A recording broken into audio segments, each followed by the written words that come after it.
Okay, so this is basically the video for the second part of topic 4.5, Maritime Empires Maintained and Developed, where we're specifically looking at the very large picture and we're looking at continuities and changes. And these continuity and changes will go way beyond the economic. There will be some political, there will be some cultural, some social. Okay. And as we know, this is important because our writing questions will focus on the continuity and the changes over time. So we know that starting in 1450, that nation states developed and basically they were motivated for financial reasons. Now, what we want to know is we essentially want to know how transatlantic interconnections led to continuity and changes across the world. So, our essential question is explain the continuities and the changes in the networks of exchange from 1450 to 1750. Quick note here, very quick note. Okay, this goes beyond the economic process. This includes or will include political changes, cultural changes, technological changes, social changes. We see changes across the board. So, our first thing that we need to explore here is that the global network of communication and exchange was made possible by the flow of silver that was used as a means of exchange for needed commodities. So, when we look at this statement, a majority of it is a change.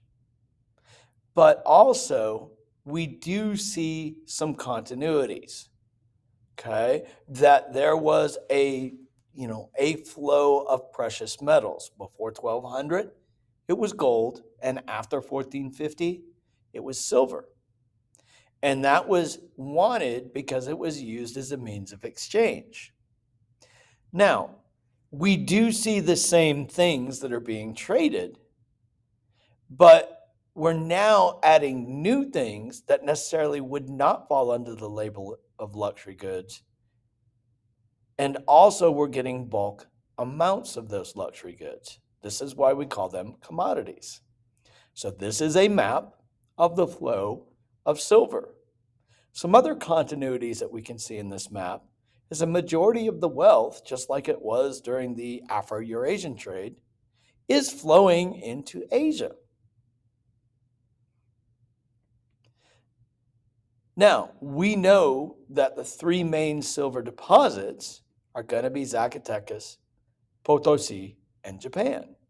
So that would be a change because we're seeing new areas of production. So this eventually created this. So another thing that we can say was a continuity is the Indian Ocean system is still going strong. But we do see the addition of new other trade routes, the Atlantic system and the Pacific system. So then we look at the second statement. The driving force for involvement in the global network of communication and exchange was the desire for wealth. So on one hand, this has been a motivation for empire building since way before time started. The first empire was created for economic reasons. But specifically during this time period, what the wealth was and how they got it was a change. So we're talking now political. Even though we're dealing with economic, we're basically still looking at how governments made their people happy and their governments successful because of the acquisition of wealth. So after 1450, it was gold and silver because gold and silver not only equaled wealth, but also equaled power. And this is going to lead to new maritime empires. We start off with explorers, conquistadors, missionaries, permanent settlers. We have an official European colony. Now, the main thing is that when you establish a colony, you have to have a commodity. But this still is the same general idea that the land empires, such as the Song and people like that, used to build their empires. But when we talk about the land empires after 1450, and especially the new empires, the maritime empires, this is what they're doing. The next statement that we need to kind of explore is a global network of communication and exchange was dominated by European merchants and nations. So this would be pretty much all changed, with the exception that the merchant middlemen have always been important. For example, on the Silk Road, the pastoral nomad merchants, well, they knew to the way and they had the horses. Whereas the Muslim sailors in the Indian Ocean system, they also dominated it. But when the Europeans showed up, we begin to see a change, especially in the Western Hemisphere, because they have the technology.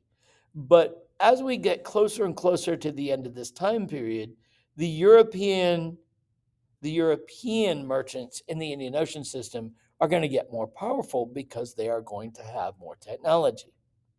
This leads to a great social change.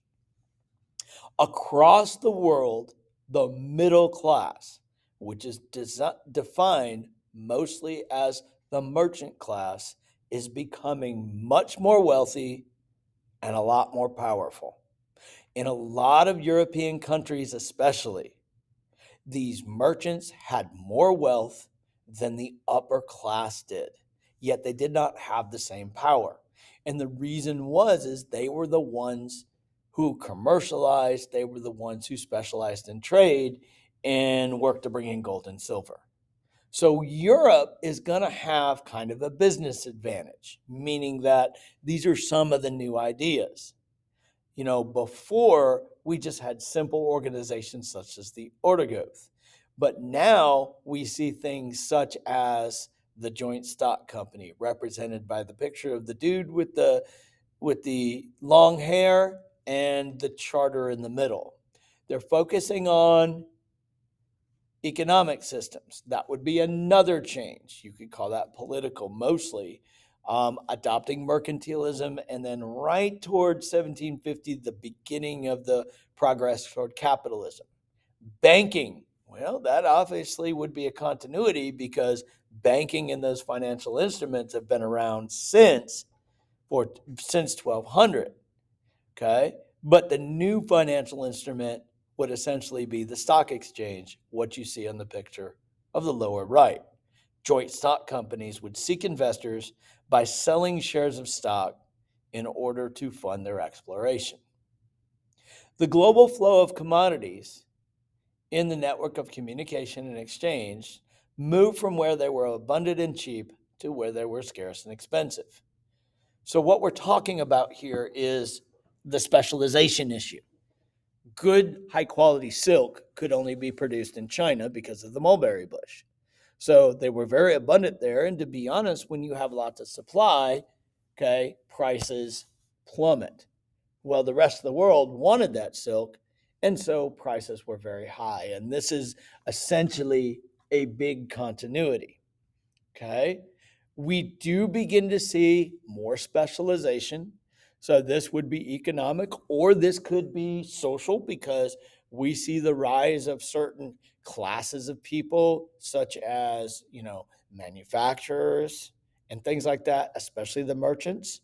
But we see this specialization that we talked about in past videos. The globalization of the networks of communication and exchange actually connecting existing and new interregional trade routes. So you could say that this was geographical, but you really want to argue this as more economic, because the Indian Ocean system and how it's guided by monsoon winds still conducts trade the same way. So we do see the continuation of technology such as the Dow boat, the lateen sail, the junk boat, the astrolabe, right? But we do see the changes of new technology that are going to allow the Europeans to sail around the south coast of Africa and across the Atlantic. The new trade route is going to be the Atlantic system. And essentially, one of the big things this brings socially is integrating people of different ethnicities and blood mixtures into your country's social class. This is where the Costa system comes from. So the Atlantic system kind of leads us to a big social change. The Atlantic system was a trading network that moved goods, wealth, and people and culture across the Atlantic Ocean. It started off leaving Western Europe and going to Africa, in which finished goods and gunpowder and guns was traded with the stronger African states for slaves. We have the second leg, which was essentially from Eastern Africa, or excuse me, Western Africa to the Americas. And then finally, we have the final leg being the Americas back to Europe. And that's where a majority of, raw materials came. So when we look at this, we see guns, finished goods, and other things traveling to Africa. We see slaves being traded and brought across the Atlantic. And then finally, raw materials back into Europe. So when you talk a little bit further about the Atlantic system, it's European dominated. It's privately created with government help, joint stock companies, and we still see that same flow of goods. It uses clockwise winds, also known as the Volta de Mar. So this is where we see a lot of change in technology and innovation and things like that. And then finally, we see the global network of communication and exchange featured coercive and semi-coercive labor. Okay, labor systems were always used, as I established in a past video, but we see new semi-coercive, meaning semi-forced, and finally, coercive, totally forced. This is going to be caused by the raising of cash crops. So this leads us into the beginning of the Columbian Exchange, where tobacco travels into the old world and sugar and stuff like that is brought into the new world. And essentially, what was going on is we see the creation of this gigantic world of cultural exchange.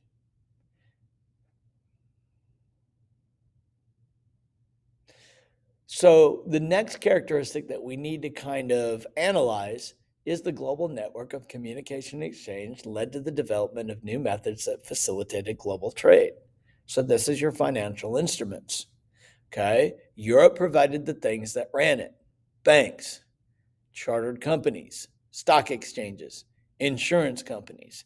So, what you literally have here is new financial instruments. But the idea of a financial instrument, such as a bank or a letter of credit or even paper money, will those continue on? So these are basically some of the continuities and the changes in the networks of exchange. Now, what I would do to study is I would make sure to go through and think about it by every piece. What are the big changes in the continuities in terms of governments, technologies?